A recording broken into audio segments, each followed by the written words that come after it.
उनकी बेइज्जती नहीं करते और उनका हर तरह उनके साथ स्टैंड बाय रहते हैं, तो आपका बृहस्पति अपने आप ठीक रहेगा। अगर आपकी मां की इज्जत नहीं करते और मां की देखभाल भी नहीं करते और मां को पूरी तरह इग्नोर करके बैठे हुए हैं, जितना मर्जी बड़ा मोती पहन ले तो कोई फायदा नहीं उसका, सब बेकार है। अगर ऐसे ही आपने पिता की इज्जत नहीं करते, पिता को कभी फोन भी नहीं किया, उनके पास कभी गए भी नहीं और कोई उनकी वेलबींग के बारे में ख्याल भी नहीं रखा और इतना बड़ा गोल्डन येलो सफायर हाथ में पहन के बैठ गए, तो कोई फायदा नहीं। अब मैं वही बात कर रहा हूं, अगर आप अगर आपने हाथ में मूंगा पहना हुआ है या रूबी पहन के बैठे हुए हैं और भाई के साथ इतने खतरनाक रिश्ते बना के बैठ गए हैं कि अपने भाई से बात करना नहीं चाहते और अपने भाई का सत्कार नहीं कर रहे, तो उससे उल्टा आपका मंगल खराब हो जाएगा। अगर मां की इज्जत नहीं कर रहे तो चंद्रमा खराब हो जाएगा। पिता की इज्जत नहीं कर रहे, पिता को आप पानी तक नहीं, उसका हालचाल भी नहीं पूछ रहे, उसका आपका बृहस्पति खराब हो जाएगा। और अगर आप शादीशुदा आदमी है और मैरिड पर्सन है और आपका लेकिन आप मैरिज को ऑनर नहीं कर रहे, मैरिज को कोई कमिटमेंट है आपकी, उसको ऑनर नहीं करे और पत्नी की उसका कोई वेलबींग के बारे में आपका कोई ध्यान नहीं है और बाहर कहीं आप मस्त है, तो आपका जितना मर्जी बड़ा डायमंड पहन ले, शुक्र की महादशा चली हुई है, लेकिन आपका अच्छा भला शुक्र खराब हो जाएगा। तो ये चीजें अगर आप पत्नी के साथ संबंध अच्छे बना के रखेंगे, शुक्र की महादशा चली हुई है, तो उसका उल्टा शुक्र वीनस आपको सपोर्ट देगा। शनि की महादशा चली हुई है, आपको एक आदत पड़ गई है लोगों के पैसे मारने की। जो लोग आपके पास काम करते हैं उनके पैसे मार के खा रहे हैं, आप लोगों को तंग कर रहे हैं, लोगों की जमीन पे कब्जा करके बैठ गए हैं। जितना मर्जी शनि अच्छा हो वो ऑटोमेटिकली डिसॉल्व हो जाएगा, खत्म हो जाएगा। चचा के साथ रिश्ता खराब, संबंध का जो आपने अंकल है, चाचा है, उनके साथ रिलेशनशिप खराब करके बैठ गए हैं। शनि जितना मर्जी कुंडली में अच्छा हो ऑटोमेटिकली डिसॉल्व हो जाएगा, खत्म हो जाएगा।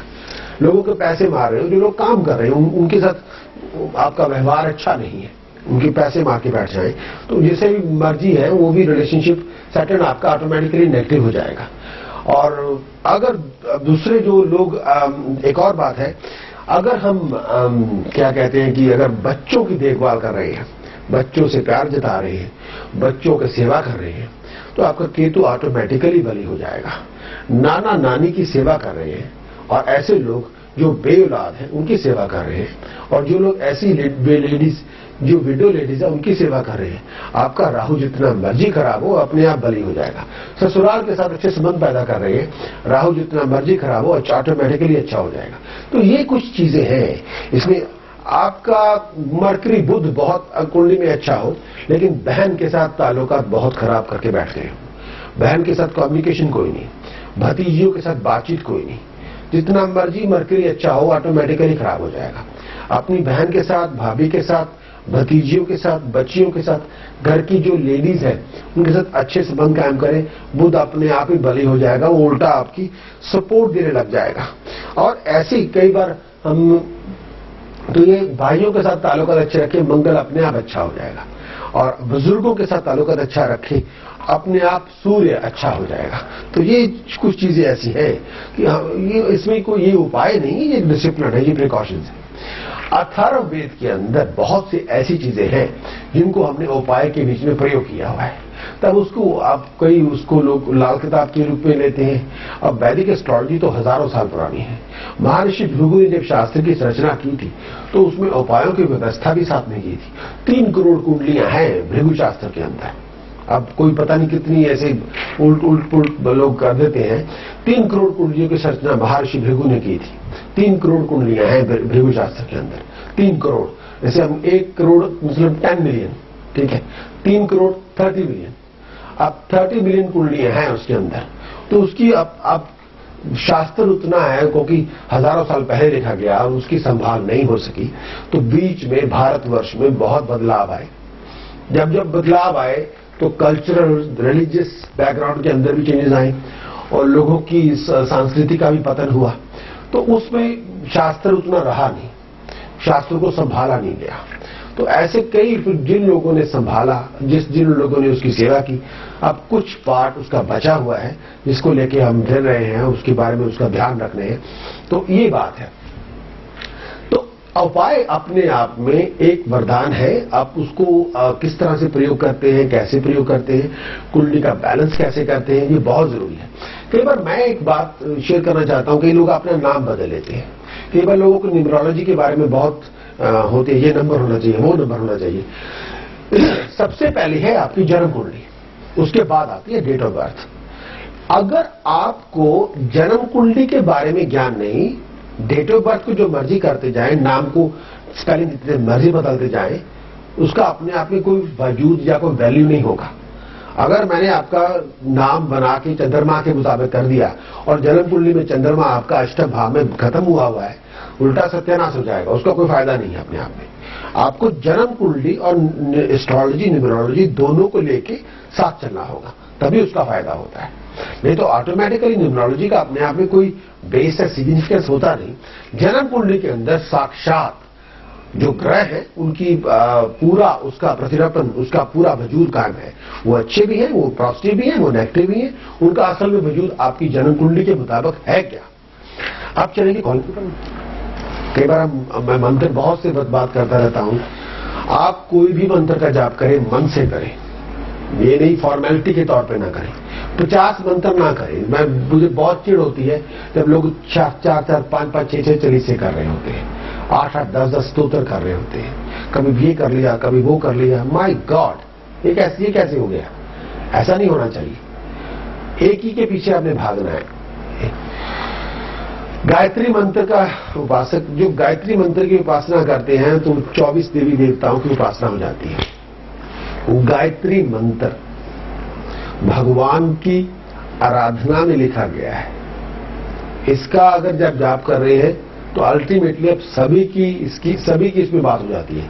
बहुत आसान, बहुत ही सरल और बहुत ही इफेक्टिव गायत्री मंत्र की साधना अपने आप में अल्टीमेट है।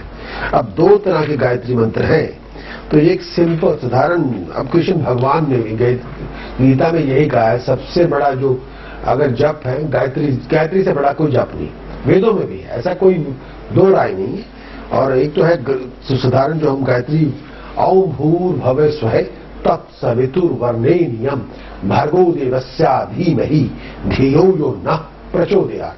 कुछ लोग इसको कहते हैं कि शिव की आराधना में लिखा गया है, कुछ लोग कहते हैं सूर्य की आराधना में लिखा गया है। अरे बहुत, ये तो बड़ी बहस हो जाएगी। मैं कहता हूं 24 देवी देवताओं की आराधना में लिखा गया है। इसमें शिव की आराधना भी है, ब्रह्मा की भी है, मां जगदम्बे की भी है, हर रूप की। जो इसमें सीधा यही कहा गया है, हे भगवान तू हर तरह का, पूरे ब्रह्मांड का तू ही मालिक है। पृथ्वी का भी है, पाताल का भी है, अंतरिक्ष का भी है। जो मेरी बुद्धि है ना, वो अपने जैसी कर ले। अगर भगवान ने जो हमारे सबसे बड़ी जो शक्ति दी है ना हमको, इंसान को, वो बुद्धि दी है, अकल दी है। हम जब पैदा होते हैं नंगे पैदा होते हैं, जब मरेंगे बिल्कुल नंगे मरेंगे, लोग न लाएंगे, कपड़े भी किसी ने पहनाने हैं। सच बात है। जब पैदा होते हैं कोई सूट पहन के तो पैदा होता नहीं, नंगे पैदा होते हैं, कोई भी हो जो। तो हम जो साथ में हम लेके आते हैं, एक साथ में लेके आते हैं अपने भाग्य, और साथ में लेके आते हैं अपने बुद्धि, अकल। तो ये अंदर दी हुई है, ये सिस्टम जिसे कहते हैं सेंट्रल प्रोसेसर सिस्टम। ये हमारा अंदर जो कार्ड है भगवान ने दिया हुआ है, जो प्रोसेसर है उसका दिया हुआ है। अब जो बुद्धि की सबसे बड़ी ताकत है, ये गायत्री मंत्र बुद्धि को प्रज्वलित करने वाला मंत्र है। और उसमें यही बात की जाती है, हे ईश्वर मेरी बुद्धि अपने जैसी कर ले। अब हमारी बुद्धि कर्ता जैसी हो जाएगी ना, फिर बात ही क्या है, फिर तो बल्ले बल्ले है, 24 घंटे बल्ले बल्ले है। अब हम चाहेंगे जितने भी सप्त ऋषि हैं इसकी आराधना करते रहे, महादेव भी इसकी आराधना कर, सभी जो ऐसा कोई भी नहीं है जो इसकी आराधना ना करता हो। ओम भूर ओम भवे ओम स्वहे ओम महा ओम जन ओम तप ओम सत्यम ओम तत्सवितुर्वरेण्यं भर्गो देवस्य धीमहि धियो यो नः प्रचोदयात्। ओम आपो ज्योति रसोमृतम ब्रह्मा भूर्भुवः स्वः स्वरोम। ये ब्रह्म गायत्री। ब्रह्म गायत्री के तो आराधक सभी हैं ऋषियों में। ऐसा वशिष्ठ ऋषि को, विशिष्ट मुनि को, विशिष्ट ऋषि जो जो राम के गुरु हुए इसीलिए पदवी दी गई थी, ब्रह्म गायत्री उपासक थे। ब्रह्म ऋषि पुराने वक्तों में उनको कहा जाता था जिन्होंने 1.25 करोड़ 12.5 मिलियन जाप ब्रह्म गायत्री का किया हुआ था। उन्हें ब्रह्म गायत्री की जो उपासक थे उन्हीं को ब्रह्म ऋषि की उपाधि दी जाती थी।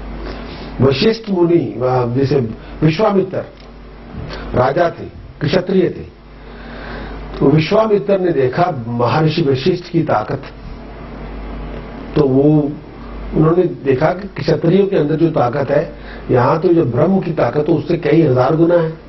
तो उन्होंने फिर राज सब कुछ त्याग दिया, फिर वो गायत्री उपासक बने और गायत्री उपासना इतनी ज्यादा की तो देवताओं के सिंहासन तक खेल गए। वो तो एक बहुत बड़ी कथा भी है, मेनका आई और जो बाद में हुआ सबको पता ही है। तो ब्रह्म गायत्री के उपासक तो सप्त ऋषि भी है, ऐसा कोई ऋषि या मुनि नहीं है। राम का गुरु मंत्र भी गायत्री मंत्र था। तो सभी जो उपासक हैं, चाहे अवतार हुए हों, कोई भी हो, गायत्री उपासना is most essential for all of us, चाहे आप कोई भी। चलिए ब्रेक के बाद एक आपसे शेयर करना चाहता हूं जो बहुत ज्यादा जरूरी है, सूर्य गायत्री। ओम भास्कराय विद्महे महातेजाय धीमहि तन्नो सूर्य प्रचोदयात्। एक बार फिर बोलूंगा, ओम भास्कराय विद्महे महातेजाय धीमहि तन्नो सूर्य प्रचोदयात्। चलिए, जिसकी आप उपासना करें तो बहुत ज्यादा ऐसे लोग जिनको डर लगता हो, इनको ये लगे कि मुझे किसी ने कुछ कर दिया है या ये है वो है, 50 बातें सुनते हैं रोज। ये नरसिंह उपासना है, और नरसिंह गायत्री करे कोई कुछ नहीं कर सकेगा, सब भाग जाएंगे। जब नरसिंह का अवतार हुआ था ना, तो देवता भी सभी भाग गए थे और वो शांत होने का नाम नहीं ले रहे थे। और उनकी दहाड़े पूरा ब्रह्मांड जाग गया था, तो उनको शांत करने के लिए कोई इतनी हिम्मत नहीं थी, कोई उनके सामने आए। तो महादेव को बुलाया गया, भी आप आइए, इनको शांत करवाइए, क्योंकि वो बहुत बड़ा विराट रूप लेके बैठ गए थे और शांत होने का हिरण्याकश्यप का तो उधेड़ दिया था, उसको तो पाड़ दिया था। तो उसके बाद शांत होने का नाम नहीं ले रहे थे। तो महादेवाधिदेव को बुलाया गया कि आप आए, कि आपके सामने शांत होंगे। तो उन्हीं के सामने शांत हो रहे थे। नरसिंह को तो देख के सभी भाग जाते हैं। नरसिंह उपासना भी बहुत बल वाली उपासना है, मतलब नरसिंह उपासना अपने आप में अत्यंत बली उपासना है। नरसिंह के सामने कोई नहीं कर सकता। ओम उग्र नरसिंहाय विद्महे वज्रनखाय धीमहि तन्नो नरसिंह प्रचोदयात्। ओम उग्र नरसिंहाय विद्महे वज्रनखाय धीमहि तन्नो नरसिंह प्रचोदयात्। सॉरी, ये उपासना, इस मंत्र का जाप करें तो कोई कैसी कॉम्प्लिकेशन हजारों मील दूर आपसे होगी, कहीं भी आप जा सकते हैं, कुछ भी कर सकते हैं। चलते हैं कॉल की तरफ, उनसे बात देना चाहता हूं। वो मंत्र भी गणेश गायत्री का है, गायत्री उपासक गणेश गायत्री का। ओम तत्पुरुषाय विद्महे वक्रतुंडाय धीमहि तन्नो दंती प्रचोदयात्। ओम तत्पुरुषाय विद्महे वक्रतुंडाय धीमहि तन्नो दंती प्रचोदयात्। इसका जाप करना है, बहुत ज्यादा जाप करना है। गायत्री उपासक को पातक तंग नहीं करते। अब कुंडली में पातक लगा हुआ हो, जिंदगी के अंदर कोई ऐसा काम हो गया हो, जैसे ब्रह्म हत्या हो गई हो, केवल बहुत ज्यादा कोई अपनी मिस्टेक से कुछ ऐसी बातें होगी हो, तो गायत्री उपासना उससे मुक्त करवा देने में सहायक होती है।